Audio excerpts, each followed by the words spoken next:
A pesar de lo normal que era mi vida, siempre tranquila, entre colegio y videojuegos en la computadora, tenía planeada una semana, exactamente igual a las otras, pero no fue así. Raros sucesos comenzaron a ocurrir en torno a mi vida, o mejor dicho, en torno a mi habitación. Primero creí que fue una casualidad. Quizás mi padre se le cayó algo y terminó manchando el suelo de mi habitación de esa forma tan peculiar.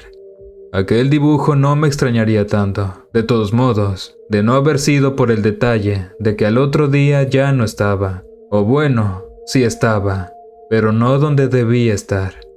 La mancha se había movido del piso a la pared. Eso ya no era una casualidad, para nada lo era.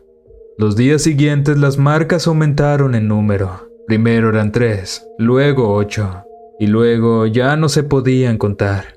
Debajo de la cama, detrás de los muebles, en el techo o en medio del piso, incluso encima de los muebles. Nada de mi habitación se salvaba.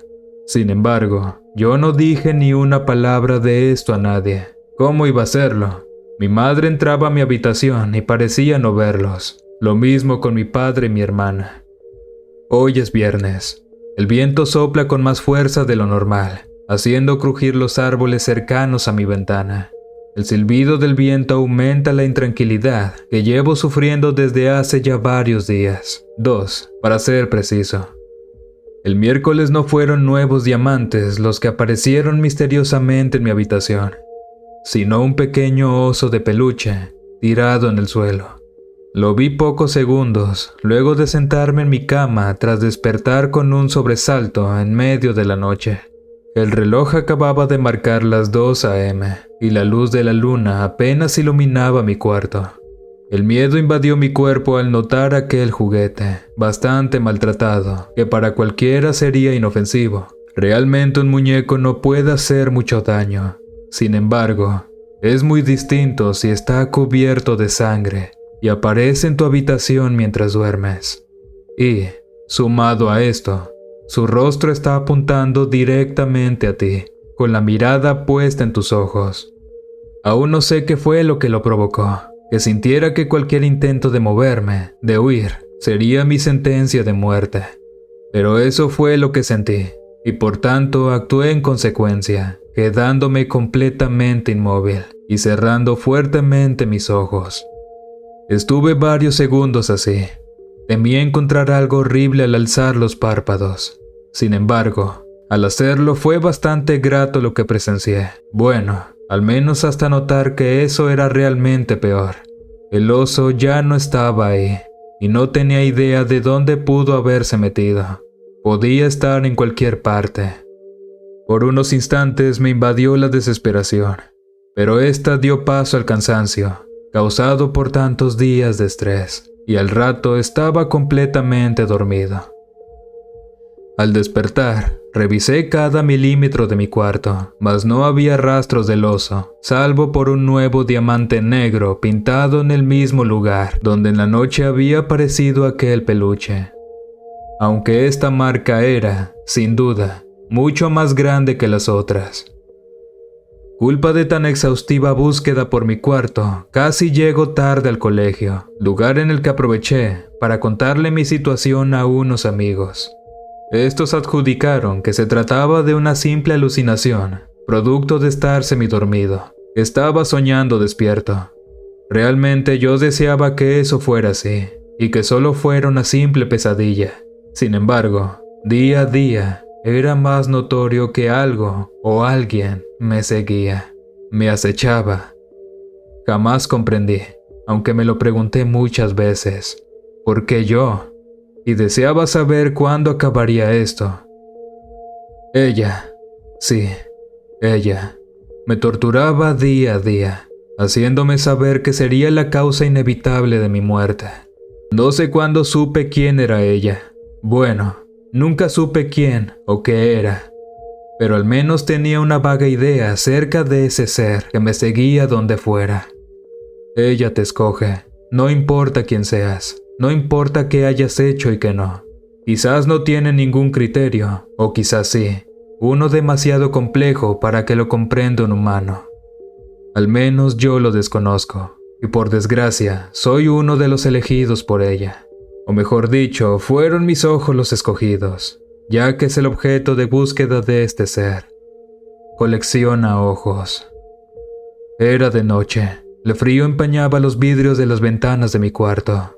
Sin embargo, yo no temblaba por el clima que azotaba en mi ciudad. No, yo temblaba por otra cosa. Frente a mí, sosteniendo aquel oso de pesadilla, estaba ella. Bajo uno de los tantos vendajes que cubrían parte de sus brazos, piernas y cuello, se dejaba entrever la marca que ya era bien conocida por mí. Un diamante negro. Y sin embargo, en ella, el brillante negro que poseían las pinturas que me rodeaban se veía más oscuro. Parecía como un pasaje a la nada misma, donde ni la luz más intensa logra penetrar. La tenía frente a mí. No podía creerlo. El miedo se apoderó rápidamente de mi cuerpo en el instante en que su presencia se dejó notar y su bella figura se apareció ante mis ojos. Era preciosa, pero irradiaba una sensación de dolor, crueldad y maldad que jamás había sentido en mi vida, y ni siquiera era comparable a las peores pesadillas que jamás haya tenido un ser humano. Sin embargo, lo peor eran sus ojos. Sus pupilas brillaban con un rojo intenso, mas eso no fue nada en comparación a profundidad que adquirió su mirada cuando se quitó los vendajes que ocultaban la marca que llevaba en el brazo izquierdo. Tan penetrante era aquel mirar, que parecía ser capaz de con una simple mirada conocer a cada uno de mis pensamientos. Estaba tan sorprendido que no noté cómo unos delgados hilos comenzaban a deslizarse desde la punta de sus dedos, dirigiéndose a mí. Su sonrisa se volvía perturbadora al tiempo que mi miedo se acrecentaba. Sus hilos ya me habían rodeado. No tenía salvación. Por un segundo mi mente se puso en blanco. Luego, dolor. Un insoportable y agudo dolor por todo mi cuerpo. Aquellos hilos negros se volvieron afilados y comenzaron a cortar mi ropa, mi piel y luego mi carne, llegando a ser cortes tan profundos que dejaban a la vista mis huesos. Ella parecía disfrutarlo. Oía mis gritos, como si de música se tratara, y ella sonreía al ver cómo me retorcía, tratando en vano de librarme de aquella prisión. Uno de sus hilos ingresó a mi cuerpo, atravesó la piel de mi estómago y comenzó a hacer estragos a lo largo y ancho de mi torso, destrozando cada órgano con el que se cruzaba. El piso a mi alrededor tomó un tono carmesí cuando mi sangre comenzó a esparcirse por él. De pronto, todos los hilos se replegaron, regresando a sus dedos. Caí de rodillas. Vi cómo ondeaba la sangre bajo mi cuerpo, cuando dos de los hilos comenzaron a acercarse a mí nuevamente, avanzando por el piso como si de dos mortíferas serpientes se trataran. Ella se acercó, me miró, y tras dedicarme una sonrisa, susurró a mi oído: «Te odio». Al tiempo, ambos hilos se incrustaron cada uno en las cuencas de mis ojos, que segundos después se encontrarían llenas de sangre, pero vacías, ya que de un fino corte desligó mis globos oculares de mi cuerpo. Sus brillantes ojos, rojos como la sangre, fueron lo último que vi, antes de que la oscuridad se apoderase de mí, y la muerte cubriese mi destrozado cuerpo con su frío manto. Recuerdo el día vívidamente. Era una hermosa tarde de verano, de esas que te dan ganas de sentarte afuera y ver la puesta de sol. Me estaba quedando con mi amiga Carla en la cabaña de su familia en el bosque. Era un lugar remoto, rodeado de árboles altos y arbustos espesos. Decidimos dar un paseo por el bosque, como solíamos hacer por las tardes. Todo estaba en silencio, excepto por el sonido de las hojas crujiendo bajo nuestros pies. El sol casi se había puesto y las sombras se alargaban. Caminamos por lo que parecieron horas, hasta que nos topamos con una vieja casa abandonada. Estaba escondida detrás de una espesa mata de arbustos y apenas podía distinguir su silueta a través de las hojas. La casa era vieja, y parecía que no había sido habitada por años. Su techo estaba hundido y las ventanas completamente tapadas. Carla, dejándose llevar por su espíritu aventurero, estaba ansiosa por explorarlo. Yo, por otro lado, dudaba, pero le seguí de todos modos. Cuando entramos a la casa, nos encontramos con un olor a humedad que me hizo toser. Las paredes estaban cubiertas por una gruesa capa de polvo, y del techo colgaban telarañas. Estaba oscuro, excepto por los rayos del sol que entraban a raudales por los agujeros del techo. Atravesamos la antigua sala de estar, y Carla notó una escalera que conducía al piso superior. Ella insistió en que fuéramos ahí, pero yo no quería. Algo se sentía mal en la casa, pero no sabía qué. A regañadientes, la seguí escaleras arriba. A medida que subíamos los viejos escalones que crujían, la sensación de inquietud se intensificó. Finalmente llegamos al último piso, y noté que solo había una habitación. La puerta estaba parcialmente abierta, y pude ver una luz tenue que venía del interior. Carla abrió la puerta, y entramos. Fue entonces cuando la vi. Una mujer, sentada en una mecedora junto a la ventana, mirando directamente hacia el bosque. No nos reconoció, y no pude ver su rostro con claridad, pero me di cuenta que era una anciana. Carla caminó hacia ella, pero la agarré del brazo inmediatamente, tirando de ella hacia atrás. «Algo no está bien aquí», susurré, sintiendo que mi corazón se aceleraba en mi pecho. En ese momento, la mujer se dio la vuelta. Su rostro estaba retorcido por la ira. Pude sentir el miedo creciendo en mí cuando ella se puso de pie, mirándonos directamente. Carla no pareció darse cuenta de que algo andaba mal y caminó hacia ella con la mano extendida. Pero tan pronto como se acercó, la mujer se abalanzó sobre ella, revelando un cuchillo largo y afilado, escondido detrás de su espalda. Carla gritó cuando la mujer le clavó el cuchillo en el pecho. Me quedé helada del miedo. Observé con horror cómo Carla caía al suelo, sangrando poco a poco. Traté de correr, pero la mujer bloqueó la puerta, atrapándome adentro. Avanzó directamente hacia mí, el cuchillo brillando en la penumbra. Estaba segura de que iba a morir. Pero luego me desperté.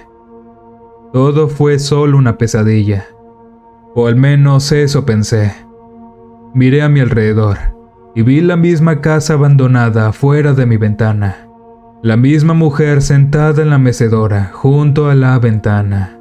Y Carla, acostada a mi lado, con el pecho cubierto de sangre. No sé qué pasó esa noche, si fue real o solo fue un sueño. Pero una cosa es segura. Nunca olvidaré el terror que sentí ese día. Y nunca olvidaré la sensación de despertarme con la misma escena que me había perseguido en mis pesadillas. Era como si mi mente hubiera estado proyectando mis miedos en la realidad, o tal vez me había topado con algo en ese bosque que se suponía que no debía ver. Rápidamente pedí ayuda, pero ya era demasiado tarde para Carla. Las autoridades llegaron e investigaron la zona, pero nunca encontraron ninguna evidencia de la mujer o de la casa abandonada. Era como si nunca hubieran existido o como si hubieran desaparecido. El incidente me persiguió durante mucho tiempo y luché por aceptar lo que había sucedido. Pasaron los años y traté de olvidar el incidente, pero siempre permaneció en el fondo de mi mente.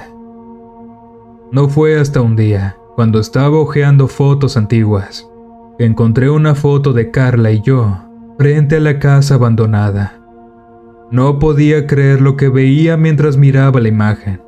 La misma mujer estaba sentada en la mecedora, mirando hacia el bosque. No fue solo una pesadilla, realmente había sucedido. Darme cuenta de eso me dejó con una sensación de inquietud que no podía quitarme de encima. ¿Cómo no la habíamos visto en la foto? Era un misterio que nunca resolvería. Desde ese día, nunca he vuelto a esos bosques y he advertido a cualquiera que quiera escuchar que se mantenga alejado de esa zona. El incidente me cambió por completo. No sé lo que depara el futuro, pero estoy seguro de una cosa. Es mejor dejar algunos misterios sin resolver. Y es mejor dejar algunos lugares sin explorar. Mis padres quitaron las rocas que había puesto en la tumba de mi tío. Han pasado 3 días desde el funeral de mi tío. Vivo en un país nórdico, más concretamente en Finlandia. Hay muchas tradiciones y leyendas que vienen desde la era vikinga y la gente todavía las practica para honrarlas. Una de las leyendas más comunes es la leyenda del Heimdallr.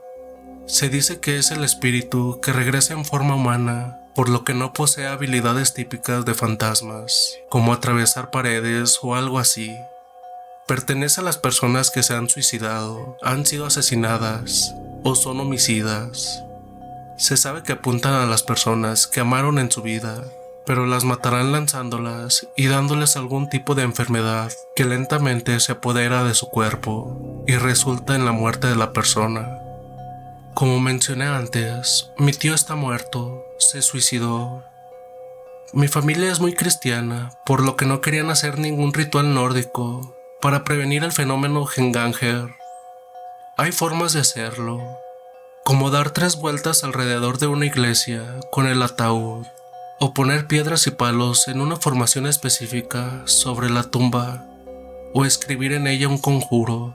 Se supone que todo esto evita que aparezca el Heimdallr.